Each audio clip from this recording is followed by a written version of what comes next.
नमस्कार दोस्तों, कथा वाचन में आप सभी का स्वागत है। इस वीडियो में हम आपको कार्तिक महात्म्य का चौथा अध्याय सुनाएंगे। अगर आपको यह वीडियो पसंद आए तो प्लीज़ इसे लाइक, शेयर, सब्सक्राइब करना ना भूलें। नारद जी ने कहा, ऐसा कहकर भगवान विष्णु मछली का रूप धारण करके आकाश से जल में गिरे। उस समय विंध्याचल पर्वत पर तप कर रहे महर्षि कश्यप अपनी अंजलि में जल लेकर खड़े थे। भगवान उनकी अंजलि में जा गिरे। महर्षि कश्यप ने दया करके उसे अपने कमंडल में रख लिया। मछली के थोड़ा बड़ा होने पर महर्षि कश्यप ने उसे कुएं में डाल दिया। जब वह मछली कुएं में ना समा सकी तो उन्होंने उसे तालाब में डाल दिया। जब वह तालाब में भी ना आ सकी तो उन्होंने उसे समुद्र में डाल दिया। वह मछली वहाँ भी बढ़ने लगी। फिर मत्स्य रूपी भगवान विष्णु ने इस शंखासुर का वध किया और शंखासुर को हाथ में लेकर बद्रीवन में आ गए। वहाँ उन्होंने संपूर्ण ऋषियों को बुलाकर इस प्रकार आदेश दिया, मुनीश्वरों, तुम जल के भीतर बिखरे हुए वेद मंत्रों की खोज करो और जितनी जल्दी हो सके उन्हें सागर के जल से बाहर निकाल लाओ। तब तक मैं देवताओं के साथ प्रयाग में ठहरता हूँ। तब उन तपोबल संपन्न महर्षियों ने यज्ञ और बीजों सहित संपूर्ण वेद मंत्रों का उद्धार किया। उनमें से जितने मंत्र जिस ऋषि ने उपलब्ध किए वही उन बीज मंत्रों का उस दिन से ऋषि माना जाने लगा। तदंतर सब ऋषि एकत्र होकर प्रयाग में गए। वहां उन्होंने ब्रह्मा जी सहित भगवान विष्णु को उपलब्ध हुए सभी वेद मंत्र समर्पित कर दिए।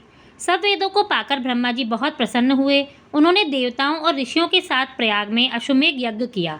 यज्ञ समाप्त होने पर सब देवताओं ने भगवान से निवेदन किया, देवादिदेव जगन्नाथ, इस स्थान पर ब्रह्मा जी ने खोए हुए वेदों को पुनः प्राप्त किया है और हमने भी यहाँ आपके प्रसाद यज्ञ भाग पाए हैं। अतः यह स्थान पृथ्वी पर सबसे श्रेष्ठ पुण्य की वृद्धि करने वाला एवं भोग और मोक्ष प्रदान करने वाला हो।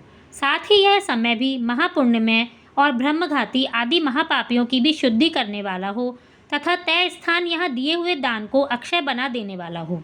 यह वर दीजिए। भगवान विष्णु बोले, देवताओं, तुमने जो कुछ कहा है वह मुझे स्वीकार है। तुम्हारी इच्छा पूर्ण हो। आज से यह स्थान ब्रह्म क्षेत्र के नाम से प्रसिद्ध होगा। सूर्यवंश में उत्पन्न राजा भगीरथ यहाँ गंगा ले आएंगे और वह यहाँ सूर्य कन्या यमुना से मिलेगी। ब्रह्मा जी और तुम सब देवता मेरे साथ यहाँ निवास करो। आज से यह तीर्थ तीर्थराज के नाम से विख्यात होगा। तीर्थराज के दर्शन से तत्काल सब पाप नष्ट हो जाएंगे।